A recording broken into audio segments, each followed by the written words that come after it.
This area around Montecassino has so many significant World War II memorials and cemeteries, so it's just quite incredible to be able to just kind of wander around. If I turn back around this way, you can see I'm just down on the other side of the Abbey now, and this is the Polish War Cemetery and Memorial, which is quite a large complex up there.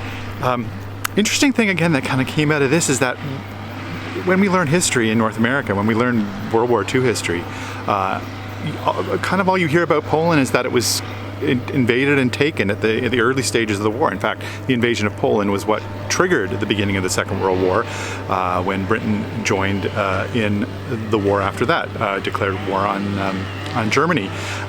So you don't think much about, the Free Polish Army and the Polish soldiers that were able to escape Poland and continue the fight, and how very much important that must have been to know that you were able to continue fighting for your homeland.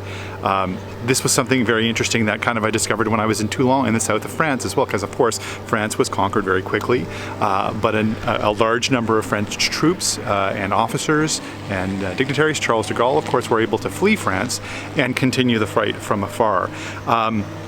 So being here in a place like this, it's kind of good. It's good to know that Polish people were able to continue to fight to liberate their homeland and liberate other people's homelands as well here in Italy. There's a order that I found here. General Anders, who was the Polish commander, wrote, "Soldiers, this is orders issued by the commander of the 2nd Polish Corps. Soldiers, my dear brothers and children, the hour of battle has arrived. We have waited a long time for retaliation and revenge against our eternal enemy. British, American, Canadian, and New Zealand divisions will fight alongside us. French, Italian, and Indian troops will fight with us. The task we have been given shall glorify the name of the Polish soldier all over the world. The thoughts and hearts of our entire nation shall be with us, and the souls of our fallen comrades in arms shall give us strength." Just a really interesting thought, and just to think about how multinational the force was, trying to take this small little part of Italy so that they can move on to Rome. Again, Italy is often considered the forgotten campaign. A day after Rome was taken was liberated on June 5th. The D-Day landings happened in Normandy, and pretty much everyone forgot about what was going on in Italy. They haven't forgot about it here though. Going to move on to some of the other cemeteries. Going to go to the German cemetery next, and then the Commonwealth War Cemetery to end off the day. Well, it's certainly important to consider both sides of every equation. We've come a little to the east now of the Abbey at Montecassino, to a small town called Caira, which is the location of the German War Cemetery in Cassino. Very peaceful place again, as you would expect such a place to be. I'll just show you a quick view around. These beautiful trees that you find all over Italy as well. These tall, I'm not exactly sure what they are actually. You find them all over the countryside and in Rome as well. Also, take a look up at the way the hills kind of surround this area as well. These hills are where the Germans were entrenched along the Gustav line, again from coast to coast in Italy, and you can just imagine how easy it would be for a small number of infantry and artillery to command basically the valley down below, and why for so many months the Germans were able to hold on to this area, this area of Italy. Yeah, always kind of really sobering to come to, a place like this.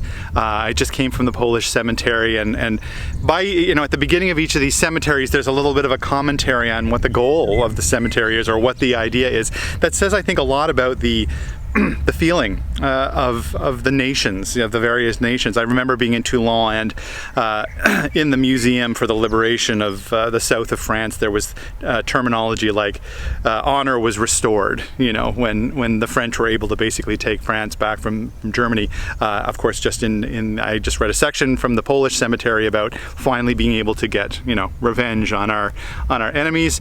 And at the beginning of the cemetery here, the little exhibition area talks very much about guilt, working together for peace, and reconciliation, which is a term that we as Canadians know a lot about. So it's interesting the different tone in these different cemeteries as well.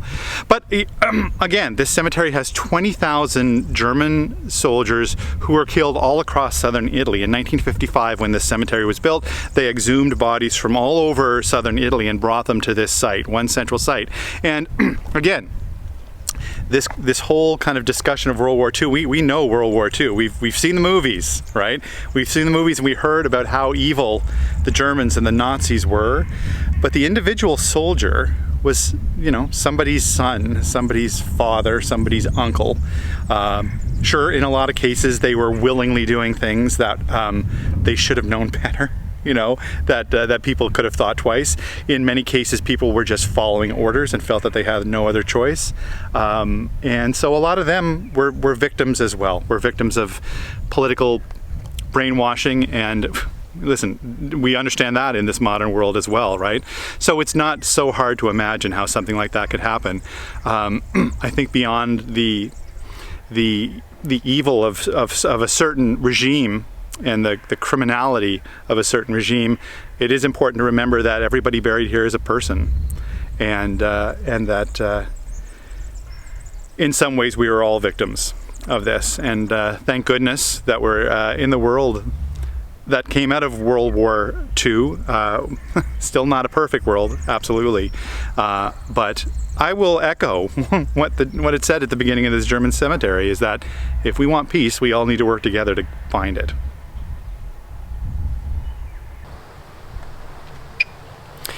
So it's the last stop on the casino leg of this Tracy and Colville journey to Italy. We're off to Rome tomorrow. And the last place I needed to stop and wanted to stop was at the Commonwealth War Cemetery and Memorial here in Cassino. This, of course, is where a large number of Canadians who took part in the Battle of Montecassino and the Liri Valley are buried. It's, again, as everything around here, quite a lovely sight. And if I just take you up these stairs over here, I can show you the Canadians, which are this row right here, this first row. The New Zealanders are on the far row, but this row here, right down through there, obviously a tremendous number of them, and right across to the front there as well. I had a chance to walk all along and get a chance to see the names of a lot of the people who were here. There's a lot from the East Coast, a lot from British Columbia as well, all over the place, Calgary. But I hear a lot about the Seaforth Highlanders and the Nova Scotians that were involved in Ortona and then brought back here as well. There was a little fun thing that happened on my way here as well, in that I'm a member of a Facebook group called the Canadians in the Italian Campaign in World War II. And I had asked that group on the way over where the Canadians were located in the cemetery, just to see what sense I needed to come to. And so not only did I get really good information on where to go, a number of them actually said, say hi to my relatives, say hi to so-and-so. And so I had about 5 or 6 people to actually look up, and I personally don't have a connection with anybody that's buried here, so it was kind of poignant actually to go around, and I was determined to find every single one and just to show them that they were getting a little bit of Canadian love and a little bit of thoughts from home. Obviously, tremendous amount to process. This area has just been phenomenal as far as the different sites to see and the different things to consider with this story. Again, as I mentioned at the beginning, Colville did not come to Montecassino, but the story of the Canadian experience in World War II in these places, whether it's this Canadian, Dean Burry, or the Alex Colville Canadian, or all of the soldiers that bravely gave their lives to take this area and kind of continue the war and take it closer up and move on to the Battle of Rome. Those things are all woven together, which is such a part of this process.